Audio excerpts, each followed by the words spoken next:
Welcome to Luca is a Billionaire, where the only thing I invest in is your answers. You begin by confirming your Samsung TV and device both support Wi-Fi Direct and that Wi-Fi is enabled. On the TV, open Settings and go to Connections, then Wi-Fi Direct to start scanning. This creates the TV's broadcast name.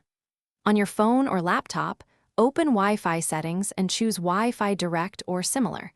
Once you see the TV name, you'll be ready to pair. This step ensures the devices can discover each other without a router and avoids connection conflicts.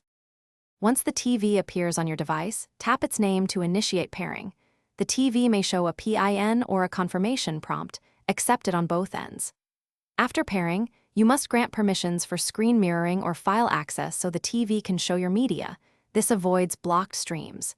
If you want a mirror, choose Smart View or Screen Mirroring. For specific files, use the Cast or Media Share option. These steps create an encrypted direct link for smooth playback.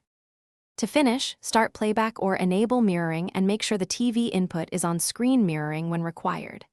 If the connection drops, first toggle Wi-Fi Direct off and on both the TV and device, then repair.